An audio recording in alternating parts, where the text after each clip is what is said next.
And now a word from our sponsors. DeAndre Jordan, what the hell? This is Lakers Nation.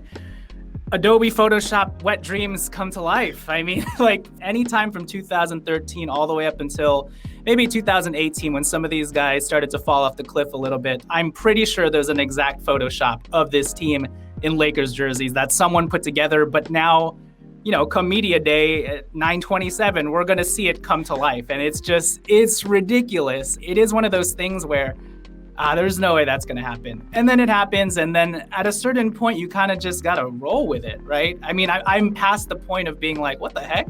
And I think that point ended when we signed Carmelo. I was like, all right, we're doing this. We might as well go all in. You know, I've mentioned it on my podcast. And I know for you, this is going to be a funny comp, but because you particularly hate this movie franchise, but the Lakers this year are the Fast and Furious franchise. They have taken it up a notch.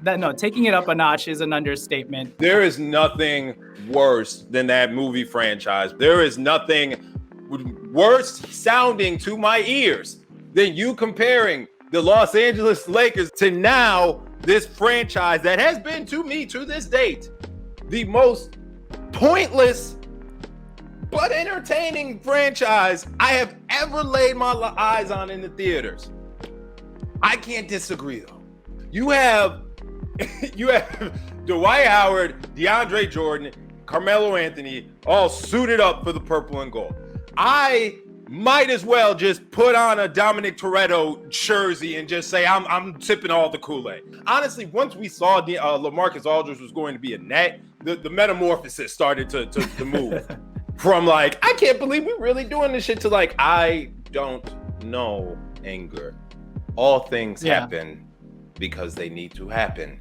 And whether I like it or not, it's going to happen. And I just have to embrace how the universe presents these things. And the only thing I can control is how I react to them, right? So I've had to do a lot of digging, Jay, on how I'm supposed to react to some of these signings. But at the end of the day, none of these moves happen without a stamp of approval from LeBron James, stamp of approval, obviously, from Rob Pelinka, stamp of approval from Anthony Davis, too. Where exactly do you expect out of a guy that did not play, the last 12 games, the last 12 playoff games for the Brooklyn Nets, a team that wasn't, too deep to still not play? It says a few things about the philosophy of the team and how you didn't fit there. So I guess talk to me on how you think DeAndre Jordan is going to impact this Lakers roster. Yeah, it's a little bit tricky because we're not sure yet Marc Gasol status, although I think the, tides are going towards he's going to retire, or if the Lakers are pushing him out subtly in some weird way by bringing on a guy like DeAndre. But you're right. He was DNP'd for the last 12 games of the playoffs. I mean, that's the entirety of the Brooklyn Nets playoffs. I think that tells you a lot. The one silver lining I'll take out of that is prior to those DNPs, he was the starting center of the Brooklyn Nets, especially after Jared Allen got traded. And I know a lot of Brooklyn Nets fans wanted to see Nick Claxton more, but I mean, essentially DeAndre Jordan came in when they first created that Kevin Durant, Kyrie Irving team, he was part of that triumvirate. Kyrie and Kevin Durant took on less money so that DeAndre could come over. So in a lot of senses, DeAndre was soft big three, pseudo big three with them. And I think the context is vastly different on this Lakers team where regardless of whether Marc is on this team or not, he's the 10th, 13th, 14th man on this roster. And even if he starts, it's not going to be in the same context that he started with the Brooklyn Nets, where the only other option is a young Nick Claxton who hasn't proven himself, right? And so by the time the Nets finally made that shift to go super small ball with Blake Griffin and Jeff Green or whatever, I mean, that made sense for that team. I think on this team, the thing that we can hold on to is DeAndre just came off 12 DNPs. That does something to a man, right? That's talk about motivation. Yeah, that is your come to Jesus moment, hopefully. But also the expectations are vastly different for a guy like that on this team where, again, with Kyrie and KD, he was BFFs with those guys. They took on less money to take him on. in this situation, Isn't you that just got, interesting? yeah. I mean, 2 years. I guess they figured it out. Also, you ship out Jared Allen because of the whole, the redundancy, or really the issues that the Nets players had with DeAndre Jordan not getting those minutes. Yeah. Just for DeAndre Jordan not to get those minutes, that seems a little bit of bad asset management, if you ask me. But I don't really care about the Nets and how they get things done over there. But I mean,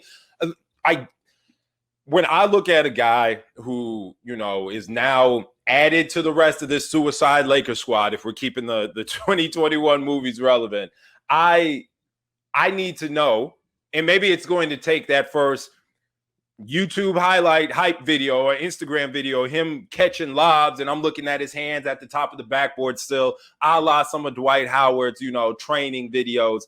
Maybe that's what it's going to take for me to really understand what he could do for this roster. You're right. He's going to play a JaVale McGee type of role on this Lakers unit. You're not going to see 20-minute DeAndre Jordan games. You're probably not going to see 15-minute DeAndre Jordan games, depending on the matchup, right? But what you will see is a DeAndre Jordan that is still a lob threat.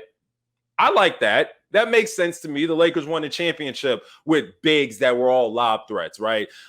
What it also says to me, like you touched on before, is what the hell is going on with Marc Gasol? Marc, what's going on, brother? Are you done with Lake Show? Are you done with Laker Nation? Are you deciding if you want to go back home to Spain?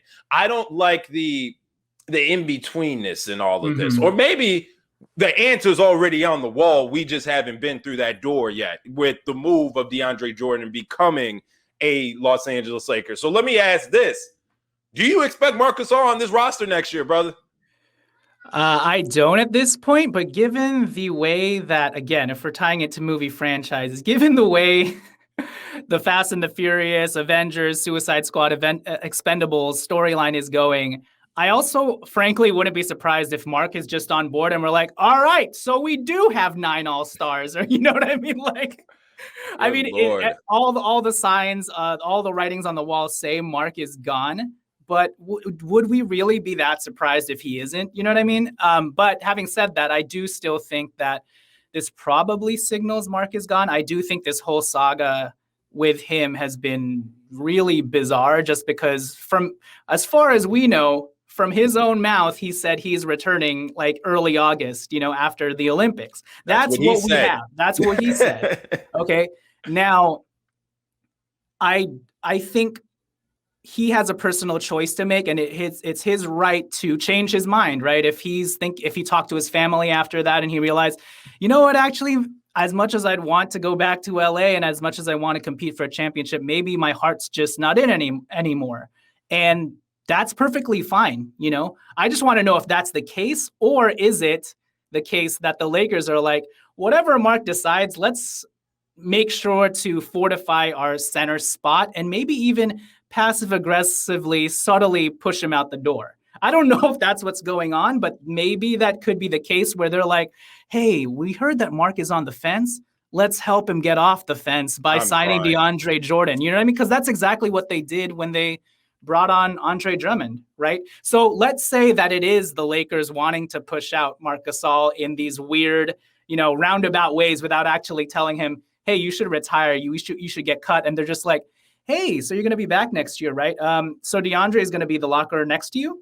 How do you feel about that? So if that's what they're doing, and I don't think it's as conniving as I'm making it sound, I don't necessarily agree with that tactic. All right, that's not exactly the move that I would make. In fact, I'd be going the opposite and trying to convince him to return if he's on the fence. If it's the first option where it was Marc's decision to leave, then I get it. It makes total sense that we would ask DeAndre Jordan to come on board as a replacement, because we're kind of doing this on the fly as well, because it seems like it wasn't anticipated, because early August, Marc said, I'm coming back. And then all of a sudden he had a change of heart. Well, we got to think on our feet. So DeAndre Jordan is the think on your feet move.